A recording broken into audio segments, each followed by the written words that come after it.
Buck, Zucchenia, and Little News Ears present Cherry, Bird, Cow. Hey, you, are you 4? I am. My name's Winston. And I'm a green cowboy.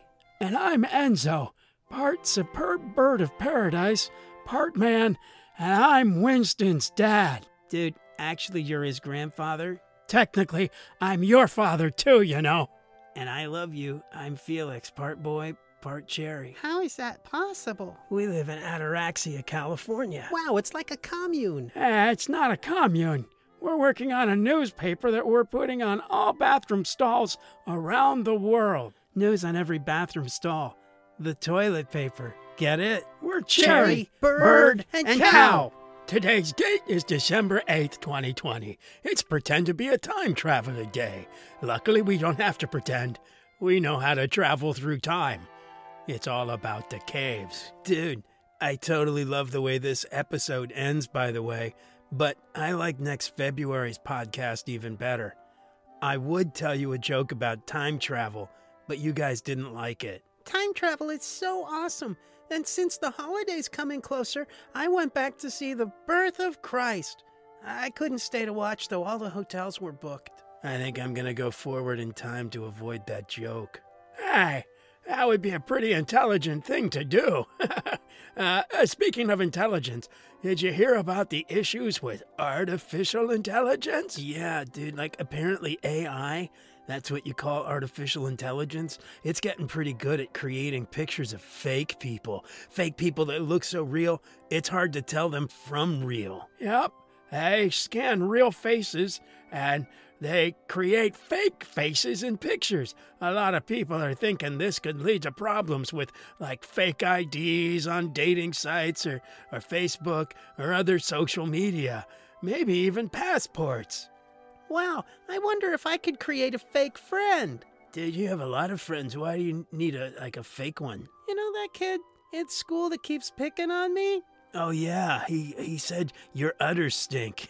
Maybe you could go back in time and never become his friend. I definitely need to do something. Other kids are starting to pick on me, too. Well, being a cowboy can't be easy. Try not to get too moody. Not funny. All right, enough of that. Hey, maybe you need some music to cheer you up. I could go for some jazz. Oh, yeah, dude. Jazz is awesome, but it's too bad we live here. We should live in New York. All the jazz clubs are closed due to COVID, but you can't stop music, man. I was reading there's music on the street everywhere now. Jazz is huge, and people are staying socially distant and following the rules to enjoy it. Jazz doesn't have rules. You guys can like jazz, but I prefer opera. And if you think jazz is clever for going outside, On-Site Opera is a group that brings opera to you with music and articles and all sorts of cool stuff in packages in your mail. It's so much more than music on stage. You get stuff that connects you to the music with a box of stuff. It's got opera stories and maybe even mysterious stuff hidden away. Wow, that sounds kind of like Boxer Blue and Bram last year, teaching us about the mystery games by mail. What was that? Dear Sherlock and Dear Holmes, all in a box. Hey, let's do some time traveling tonight and go back to visit that time. You know, before 2020. Yeah, maybe we could just skip 2020 altogether. Especially now that Diego Maradona is gone. Oh, yeah. He was a great footballer. Yeah, he was one of Argentina's best attacking midfielders and managers. He will be missed. So many sad things happening. Okay, how about this? I go back in time to the story about the Swan. What Swan? Well, it was in Jamaica Bay Wildlife Refuge in Queens. A lady saw a sick swan. Didn't have any way of helping it, but she decided to wrap it up in her jacket, and she started walking a 1-mile hike back to where she left her bike. That bird weighed 17 pounds. And then she ran into a couple, and they offered to drive the Swan to the subway, but the Swan and the bike and the lady filled the couple's car, so they couldn't do it. And they called a friend, and he decided to drive over and help. And then they all drove to the subway station. And they put her bike and the Swan on the platform and then onto the A train. The Swan was still wrapped up in the coat.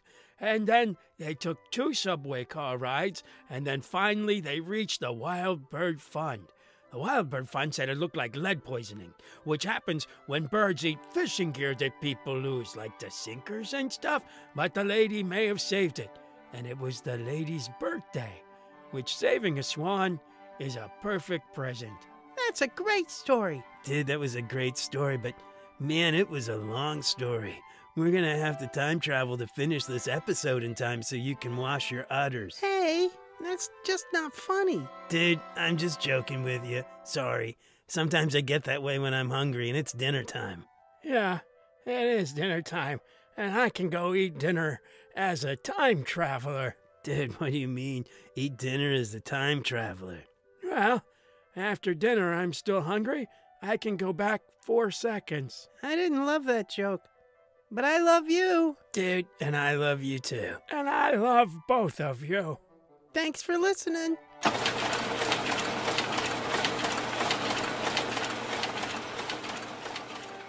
Hey, you want this week's news for kids? Go to LNE.news.com. And don't forget to check out our videos on YouTube and our teacher lesson plans and more on LNE.news.com.